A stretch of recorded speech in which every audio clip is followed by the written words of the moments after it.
আসসালামু আলাইকুম দর্শক, আজকে মাঠে চলে আসলাম একদম খেতে। না এসে উপায় নাই, কারণ দেশের যে অবস্থা, শহরঘাটে ওঠার পরিস্থিতি নাই। কারণ যে হারে চাঁদাবাজদের উৎপাত বাড়ছে,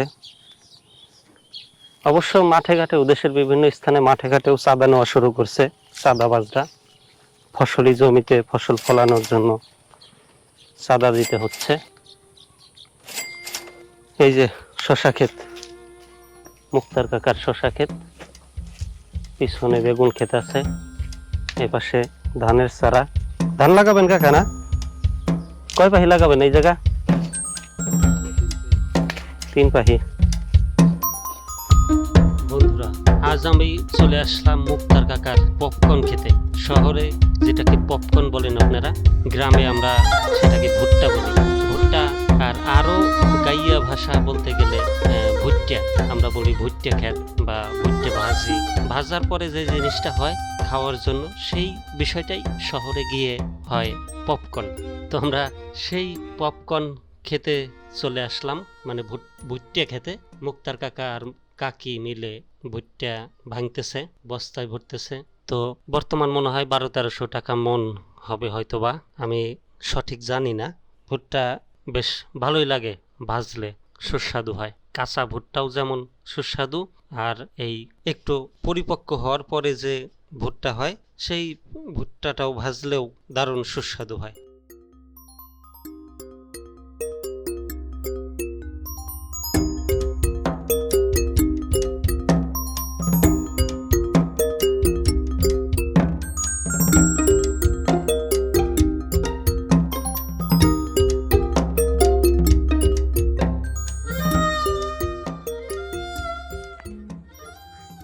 আপনি কি জানেন, ভুট্টা ভাল্লুকের অনেক প্রিয় একটা খাবার। আর বিশেষ করে শীতপ্রবণ এলাকায় ভুট্টা চাষ বেশি করা হয়। আফগানিস্তান, পাকিস্তান, কাশ্মীর, চীন তো সি ফুডের সাথে বেশিরভাগ সময়ই ভুট্টা খেয়ে থাকে। ভুট্টা ছাড়া তাদের চলেই না। সিদ্ধ করে খায়, ভাজি করে খায়, বিভিন্ন উপায়ে তারা এই ভুট্টা খেয়ে থাকে। তবে শীতপ্রবণ এলাকায় যারা ভুট্টা খায় তারা বিপদে পড়েই খায় বলা যায়। কারণ শীতপ্রবণ এলাকায় পর ধান চাষ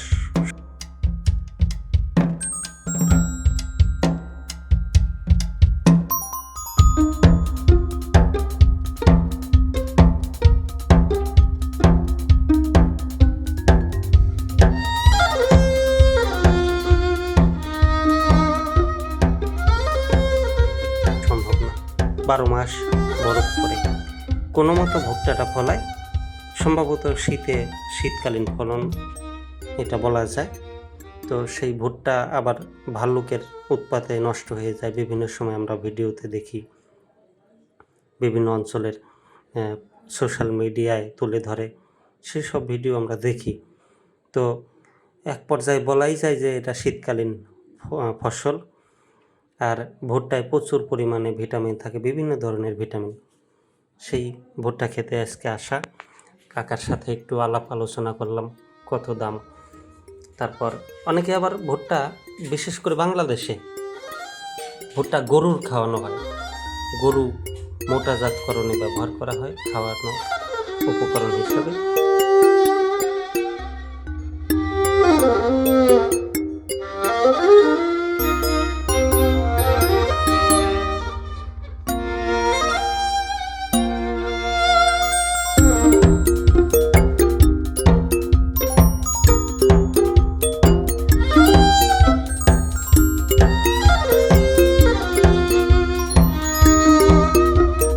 তারপর সাইলেজ বানানো হয়, গরুর সাইলেজ। বিশেষ করে ভুট্টা আরও কাঁচা থাকতে, পরিপক্ক হওয়ার আগেই কেটে ভুসি করে বস্তায় ভরে রাখা হয়। পরে একটু নরম নরম হলে বা গরুর খাওয়ার সাইলেজ উপযুক্ত করে তারপর গরুকে খাওয়ানো হয়।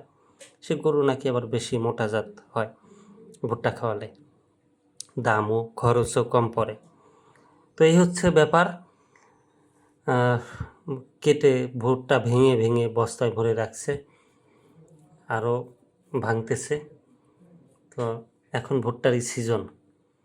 তো যারা এখনও আমার চ্যানেল সাবস্ক্রাইব করে নাই অবশ্যই চ্যানেল সাবস্ক্রাইব করবেন, এবং ফেসবুক পেজে যারা দেখছেন পেজ লাইক দিবেন, আর ভিডিওতে লাইক দিবেন, ভিডিওতে লাইক দিয়ে কমেন্ট করবেন।